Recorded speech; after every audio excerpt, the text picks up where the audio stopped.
sidee wax u dhaceen Saciid Cabdiwahaab ee gabadhaadii baa la sheegay in la gowracay ama madaxa wax looga dhuftay oo gurigaaga hortiisa la soo dhigay marka sidee wax u dhaceen waxay u dhaceen gabadhan markay dhiig isada ka baxday waxay aaday hilib baan u dirsaday hilibkii markay ii keentay baan gabadh kale waxay tiri hilib meeshii ma yaali haabay tiri waxaana hooyo usoo qaad markay usoo qaaday goorma markaasi ya waa adigu 2 saac bay adigu ku dhadhowdahay mana gaadhin xalay miyaa maya waxa weeye shalay weeye shalay haye shalay subaxii weeye dhiigisada waa ka subaxa ah haye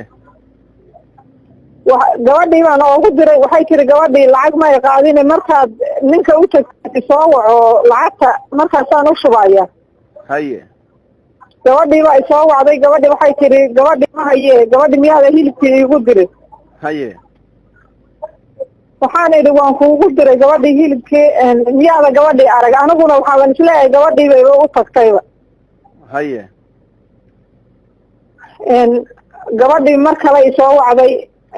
waxaan idhi ma haysid miya ma hayay tiri mara saddexaadkii markay sa ay la soo hadashay oo adigu 2 saac ayan isleeyahay wax yar baa dheer baan intaan istaagay nin meesha hilibka lagu gado way noo dhowdahay jid waxaan gelnahay jid saas u diritaysanoo wax laga arki karo jidkii baan saa u fiiriyey ninkii baaskiilkiisii iyo waxaan arkay baaskiilkiisii iyo gaariga baaskiilkiisa isagoo saaran iskale saa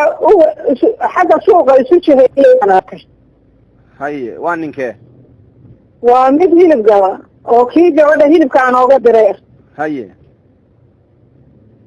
ninkii baan wacay waxaan war gabadhi ma kuu timid suu yidhi markii hore ay ii timid mooye mar dambe ma arag anigu gabadhi haye gabadhii nin kale intaysan gaadhin baa beladu qaaday waa gartay marka shalay oo dhan baan wareegaynay meel walbaan maray saacadka markuu waagu saa u bariyey baa oo la galay maaragtay salaadii oo laga soo baxay baa dadkii u horeeyey xagga xaafadda usoo socdaa waxay dhaheen gabadhii caashaahi maydkeeda halkan u yeelaaye oo iyo halkeen haye marka saasay arrinta ku dhacday meel aniga adinka dhexe maaragtay mar ay tahay ha adinka u dambeeyey mar ay tahay xaafadan anagu aan deganahay gurigaa saa loo ballaqay gurigii gaarigaa ka soo baxay adigu aagaan is idhi niyad ahaan wuu ku istaagay anigu xalay ma seexane niyad ahaan meeshuu ku istaagay baan is idhi haddana xus buu yidhi aniga niyadayda mana seexane waxaan is idhi gurigan gaariga xilligaa ka soo baxay salaad lama geline maxay tahay haye intaasna way jirtaa oo anigu tuhunkaasna waan gabadhaad intee sano jir ahayd hooyo gabadhay 13 jir aan weliba u dhamaanay bilo oga dhameey yihiin beer meesha iyo xaafadda ay wax ka dhaceenna waa halkee gaalkacyo ka xagee weye gaalkacyo waxa weeye xerasiinay ee la burburiyey baan xagga bariga ka nahay oo xagga jidka aeroboortka ka saaran oo xagga bariga gabadha maydkeeda haddaad aragteen sidee wax u qabtay oo xagee wax laga gaarsiiyey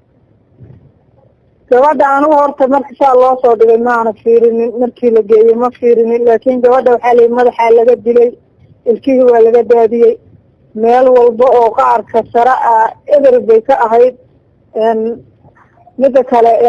way isu gooyeen oo gabadha dad badan baa isu dabamaray niman badan baa isu dabamarayo kufsina way ku sameeyeen waa gartay marka waxaan ku weydiinayaa hadda ka hor ma jirta cid iyo aad isleedahay waa colaad kala dhexaysa ma jirta maya anigu weligay xaafadan cid kalama diririn ayad sidoo kale ahayd waa qadar rabi ma jirto wax aana oo dabagal oo xagga dagaalkii oo derisnimada ma jirto waayahay hooyo dawladda iyo haddaad la xiriirteen oo gabadhii maydkeedii hadda la helay marka maxaa dawladda war idin siisay wax baaritaana ma socdaan ha wiil baa wuxuu igu yidhi baaritaan baa socda wiil baa kula soo hadlaayo wiilkaa la hadal buu igu yidhi baaritaan waan wadnaa saasuu igu yidhi wiilka laakiin anigu waxa warbixina kaama siin karo. carruur intee kuu joogtay? ya carruur adi intee kuu joogtay? carruur waxaa 7 hadda joogta. waayahay hadda gabadhii ma la aasay mise weli baaritaan bay ku jirtaa? gabadhii lama aasin baa la frinjiyeer baa la gelinayaa. in la geliyey in la gelinayo ma aqaana. frinjiyeer baa la gelinayaa baa la yidhi. meesha subaxdii laga helay ma gurigaaga hortiisa mise waa xaafad kale? may waa guriga waxaa weeye jid baana dhex mara annagii xaafad kale. guriga nagu soo jeedo oon waxba noo jirin, guriga labaad ee ku dhegan iyo gurigaasna saa noogu soo jeeda dhexdooda oo kan kale xaggiisa xigaa laga helay oo saa loo soo dhigay. isagoo waxaa la yidhi bacbaa xataa ku jirta. anigu marnaba ma fiirininoo bacbaa hoosta kaga jirtay. hadda intay fuurtay oo maamaba laga dilay baa ma fiirin anigu. laakiin halkaasaa laga helay xaafadana saa dadkii ka yimid dugsiga iyo salaadaba iyo ciyaalkii dugsiga u socday baa caashaa maydaha taalla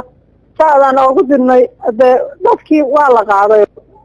ma fiirin anigu. laakiin waxbarashada heerkee ka gaartay? waxbarashada galaaska waxay maraysay 6 bay ahayd. iskoolka qur-aankana adigu 18 juz meelaha 19 bay ya